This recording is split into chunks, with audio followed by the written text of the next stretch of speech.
এগুলো আমাদের পরিচ্ছন্ন কর্মকর্তারা সেটা পরিষ্কার করছেন। এই তদারকি করার জন্য আমরা এখানে আসি। আমার পাশে চিফ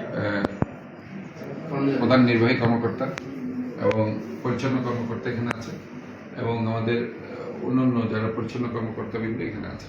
তো যেটা আমরা চিন্তা করছি সেটি হচ্ছে মূলত আমাদের আজকে যেটা অনেক সমস্যা হয়ে গেছে সেটা হচ্ছে চামড়ার যারা ব্যবসায়ী আছেন তারা তাদের নির্ধারিত মূল্য না পেয়ে চামড়াগুলো সব ফেলে চলে গেছে। কাজে সেই পরিত্যক্ত চামড়াগুলো আমাদেরকে কালেকশন করতে হচ্ছে এবং সেগুলো আমাদেরকে ডাম্পিং করতে হচ্ছে। তো আলটিমেটলি সেটা একটা চ্যালেঞ্জ আমি মনে করছি, কারণ আমরা যারা মনে করছি যে চামড়ার যারা তৃণমূল পর্যায়ে যারা বিজনেসম্যান আছে তারা তাদের কাঙ্ক্ষিত যে মূল্য সে মূল্য পায়নি। সেটা আসলে আমি বাণিজ্য মন্ত্রণালয়ের দৃষ্টি আকর্ষণ করছি, কারণ তাদেরকে 700 টাকা করে দাম ধার্য করে দেওয়া হয়েছে এবং সেখানে তারা 200 অথবা 100 টাকা করে অনেকে তাদেরকে দাম বলছে। স্বাভাবিকভাবে তারা সেই দাম না পেয়ে সে চামড়াটা তারা বিক্রি করবে এবং আলটিমেটলি গিয়ে সেখানে অনেক চামড়া ব্যবসায়ী লবণ না দেওয়ার কারণে চামড়াগুলো তারা সংরক্ষণ করতে পারেনি এবং সেগুলো এখন একটা মোটামুটি বর্জিত পরিণত হয়েছে। তো বর্জিত পরিণত হওয়ার কারণে আমরা সকাল থেকে সেগুলো এখন ক্লিন করতে হচ্ছে। সো ওভারঅল সব মিলিয়ে আমি মনে করছি এখানে সরকারেরও এগুলো নিয়ে স্ট্রং একটা ভূমিকা থাকা উচিত ছিল, কারণ তারা যদি যে রেটে নির্ধারণ করে দিয়েছে সে ব্যাপারে যদি তারা আর কঠোর থাকতো এবং বিভিন্ন জায়গায় যারা সিন্ডিকেট বিজনেসম্যানরা আছে তাদের সেই সিন্ডিকেটটা ভেঙে দিতে পারত অথবা সেই সিন্ডিকেট ব্যবসায়ীদেরকে সর্ট আউট করে তাদেরকে আইনের আওতায় আনতে পারত, তাহলে পরে চামড়ার ব্যবসায়ীরা আজকে এই করুণ অবস্থায় পড়ত না, বিশেষ করে তৃণমূল পর্যায়ে যারা চামড়ার ব্যবসায়ী আছে। এবং এটা আসলে আমাদের জন্য একটা বিশাল চিন্তার বিষয় হয়ে দাঁড়িয়েছে। আমরা মনে করি যে চট্টগ্রাম সিটি কর্পোরেশন, আমি এটা চিন্তা করছি যদি কোনো ধরনের বিদেশি কোনো সংস্থার সাথে আমরা জয়েন্ট ভেঞ্চারে চট্টগ্রামে একটা চামড়ার ফ্যাক্টরি আমরা করতে পারি, সো দ্যাট আমরা আসলে এই ধরনের তৃণমূল পর্যায়ে যারা চামড়ার যারা ব্যবসায়ী আছে তাদেরকে হয়তোবা কিছুটা হলেও আমরা তাদের এই সমস্যাগুলো দূর করতে পারবো। মেইন কথা হচ্ছে আমাদেরকে ইনফ্যাক্ট ইনফ্রাস্ট্রাকচারস ডেভেলপ করতে হবে এবং আমাদেরকে একটা ইনভেস্টমেন্টের দিকে যেতে হবে, লোকাল অর ইন্টারন্যাশনাল ইনভেস্টমেন্ট। কারণ এইসব ক্ষেত্রে চামড়ার ফ্যাক্টরি ইজ ভেরি ইম্পর্টেন্ট। চট্টগ্রামে আসলে এই ধরনের পরিকল্পিত কোনো চামড়ার ফ্যাক্টরি নেই এবং আমার মনে হয় এই ধরনের একটা যদি আমরা করতে পারি সো দ্যাট এটা সাধারণ মানুষ যারা তৃণমূল পর্যায়ে বিজনেসম্যান আছে তারা উপকৃত হবে।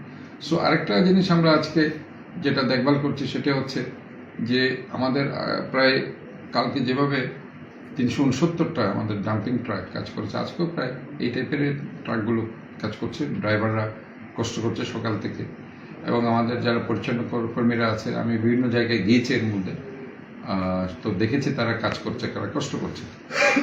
সো আমার মনে করি তারা তাদের যে কাঙ্ক্ষিত কাজগুলো তারা করে আজকের মধ্যে আমরা 4টা-5টার মধ্যে আমাদের ময়লাগুলো আমরা পরিষ্কার করে ফেলতে পারবো। তো কাজে আমরা এখানে আছি, আমাদের সব কর্মকর্তারা পরিচ্ছন্ন কর্মকর্তা থেকে শুরু করে সবাই আমরা এখানে আছি।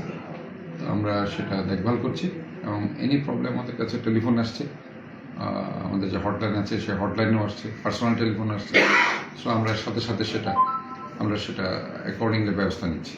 জি, এটি বিষয়ে কিছু বলবেন না। ঈদের দ্বিতীয় দিনে কিন্তু আমরা যে কার্যক্রম সেটি করছেন, পাশাপাশি কালকে আমরা দেখতে পেয়েছি আপনি সশরীরে ফিল্ডে গিয়ে কিন্তু আপনি কাজ তদারকি করছেন। এটা করছি, এটা বলছি গতকালে যেভাবে করছি আজকে আমি গিয়েছি। আজকে হয়তো বা আমার সাথে কোনো মিডিয়া ছিল না, বাট আমি পার্সোনালি সব জায়গায় সেখানে গিয়েছি এবং সেখানে আমি দেখভাল করেছি। আমার এই প্রধান পরিচ্ছন্ন কর্মকর্তা উনিও গিয়েছেন, আমাদের অন্যান্য পরিচ্ছন্ন কর্মকর্তা যারা আছে তারাও গেছে।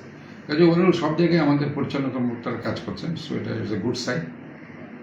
এবং আমি মনে করি যে সবাই মিলেমিশে কাজ করলে পরে এই যে সমস্যাগুলো যেগুলো আছে বর্জ্য ব্যবস্থা না সেটাকে সলভ করার কোনো প্রবলেম না। তবে আমরা বারবারই যে কথাটা বলছি সেটি হচ্ছে যে আমাদের যে ইকুইপমেন্ট সংকট আছে, আমরা অনেক ইকুইপমেন্টস আমাদেরকে ভাড়া করতে হয়, সো দ্যাট আমাদের যে ইকুইপমেন্টসের জন্য আমাদের যে একটা প্রজেক্ট মিনিস্ট্রিতে আছে অ্যান্ড ফরেন ফিনান্স মিনিস্ট্রিতে, সেই ফিনান্স মিনিস্ট্রি থেকে এখন একনেকে যাবে। সো সেখানে যদি এটা সুদবিহীন একটা গ্রান্ট আমাদেরকে দেওয়া হয় তাহলে আমরা আমাদের পর্যাপ্ত ইকুইপমেন্টস যদি আমরা কিনতে পারি, সেটা শুধুমাত্র বর্জ্য ব্যবস্থাপনা নয়, আমাদের যে দৈনন্দিন যে সামনে যে জলাবদ্ধতার যে সমস্যা, নালাগুলো পরিষ্কার করা, খালগুলো পরিষ্কার করা, সেগুলো আমরা করতে পারবো বলে আমরা আশাবাদ। যে আরেকটা বিষয় দেখছিলাম কালকে আপনি পতাকা সৈকতে গেছিলেন, সেক্ষেত্রে আপনি যে একটা অবৈধ দখলের বিরুদ্ধে যে অবস্থান সেটি আপনি প্রকাশ করেছেন। এর কারণে কিন্তু নগরবাসী আমরা আজাদের থেকে সেটা প্রচার করেছি, সেটা কিন্তু সবগুলো পজিটিভ কমেন্ট করেছে, পাশাপাশি জনগণ সেটাকে সাধুবাদ জানিয়েছে। এই বিষয়ে কী ব্যবস্থা আছে সামনে কী করবে? না, আমাদেরকে অলরেডি সেটা গতকালকে আমি ডিসি এবং সিডি এর সাথে কথা বলেছি, যেহেতু তারা এটার মেইন দায়িত্ব আছে। আমি আশাবাদ ব্যক্ত করতে চাই যে এটা আমাদের জন্য একটা সম্পদ। আমাদের যারা পর্যটকরা আছে, দেশি বিদেশি সবাই এখানে আসে, তারা কিছুটা সময় ব্যয় করতে চায়। কাজেই এই ব্যাপারে আমরা কোনো ধরনের ছাড় দিতে চাই না। যারা অসাধু ব্যবসায়ীরা জোর করে সেখানে চেয়ার বসিয়ে আমাদের যে সৌন্দর্য, যে একটা বিচের একটা সৌন্দর্য, সেটাকে ধ্বংস করে দিচ্ছে, তাদের বিরুদ্ধে আমাদেরকে জিরো টলারেন্স ভূমিকা পালন করতে হবে। আমি সেখানে যে ট্যুরিস্ট পুলিশ আছে তাদেরকে আমি বলে দিয়েছি, স্থানীয় যে থানা আছে থানার কর্মকর্তাদের আমি বলেছি, এবং ওভারঅল পুলিশ কমিশনার থেকে শুরু করে সবাইকে আমি সেটা ইনফর্ম করেছি। সোফার আমি মনে করি যে আমরা সবাই মিলেই এই চট্টগ্রামের যে আমাদের দৃষ্টিনন্দন পর্যটকদের যে পতেঙ্গা সি বিচটি রয়েছে, আমাদেরকে রক্ষা করতে হবে, এবং পর্যটকদের জন্য সেটা অবশ্যই আমাদেরকে গ্রহণযোগ্য করে তোলার জন্য যা যা দরকার সেটা আমাদের করে যেতে হবে। যে আরেকটা বিষয় আমরা অভিযোগ পেয়েছি, সেটা হচ্ছে চিবিসের যে নিচের অংশটা, যেটা ফুটপাত করেছে একটু আগে হাঁটার জন্য, সেখানে ঢোকার জন্য কিন্তু ওই যে গাড়ি বা কোনো পর্যটক যদি গাড়ি নিয়ে প্রবেশ করে, সেক্ষেত্রে কিন্তু কয়েকজন যুবক সেখানে বসে থাকে, একটা ব্যারিকেড দিয়ে, সেটা টাকা দিলে ব্যারিকেডটা উঠে তাকে প্রবেশ করার একটা সুযোগ দেয়। সেই বিষয়টি আপনার কোনো জানা আছে কিনা? পাশাপাশি সেটা আমরা শুনেছি, সেটা ডিসির ওখান থেকে নাকি কেউ একজন ইজারা নিয়েছে।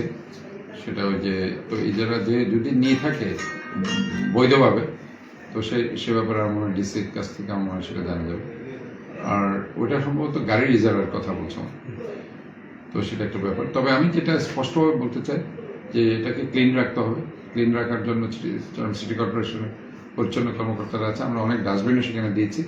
তো ডাস্টবিন প্রয়োজনে আমরা আরও সেটা বাড়াবো, এবং আমি মনে করি যদি কেউ ইজারা নিয়ে থাকে তাদেরকে এটাও দায়িত্ব দেওয়া হোক যাতে এখানে পরিষ্কার পরিচ্ছন্নতা কাজটা তারা করে বিনামূল্যে, কারণ এটা আসলে সবাইকে মিলেই সুন্দর রাখতে হবে।